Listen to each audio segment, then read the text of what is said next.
ఇక్కడ ఉన్నటువంటి రాయలసీమలో ఉన్నటువంటి విలువైన ఖనిజాలతోటి బినామీ పేర్లతో ఇక్కడి రాయలసీమ రాజకీయ నాయకులు దోచుకుంటున్నారు. కానీ వాటిని దృష్టిలో పెట్టుకొని వాటిని బేస్ చేసుకొని ఇండస్ట్రీస్ పెడితే కాస్త కూస్తో మాకు ఉపాధి దొరికే అవకాశాలు ఉన్నాయి. కానీ కేవలం తమ జోబులు నింపుకుంటున్నారు, కానీ రాయలసీమ ప్రజల కడుపులు కొడుతున్నారు. కనుక ఇకనైనా ముఖ్యంగా ఈ రాష్ట్ర ప్రభుత్వం మీద అయితే మాకు నమ్మకం లేదు. ఎందుకంటే కోస్తా వాళ్ళ జోబులు ఉన్నటువంటి అల్లుడు కాబట్టి కనీసం కేంద్ర ప్రభుత్వమైనా దీనిపైన దృష్టి సారించి ఇక్కడ దొరికేటువంటి ఖనిజ వనరులతోటి పరిశ్రమలు ప్రభుత్వ ఆధీనం స్థాపిస్తే మా రాయలసీమ కాస్త కూస్తో కరుణ బయటపడుతుంది. ఎలాంటి అభివృద్ధి కోరుకుంటున్నాం ఇప్పుడు రాయలసీమలో ముఖ్యంగా మాకు విద్యా ఉద్యోగాల పరంగా ఖచ్చితమైన అభివృద్ధి మేము కోరుకుంటున్నాము.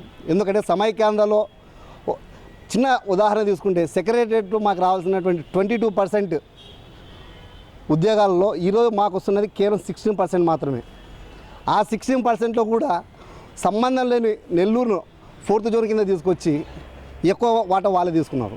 కాబట్టి నిర్దిష్టమైనటువంటి 4th జోన్ కింద కేవలం రాయలసీమ జిల్లాలను మాత్రమే ఉంచి దాన్ని బేస్ చేసుకొని ఇక్కడ ఉపాధి అవకాశాలు కల్పించాలని మేము కోరుకుంటాం. ముఖ్యంగా పారిశ్రామికంగా అభివృద్ధి చెందడానికి రాయలసీమలో అన్ని వనరులు ఉన్నాయి.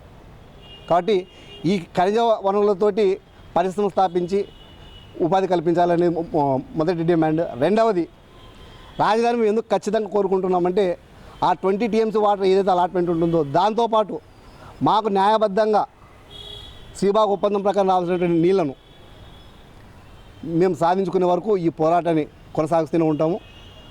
ఏది ఏమైనా కూడా ఈరోజు గతంలో ఆంధ్ర రాష్ట్రంలో కావచ్చు, ఇప్పుడు సమైకరణలో కావచ్చు, మొత్తానికి నష్టపోయింది రాయలసీమ. ఈవెన్ శ్రీకృష్ణ కమిటీ తేల్చి చెప్పినా కూడా ఎవరికి చీమ కుట్టినట్టు కూడా లేదు.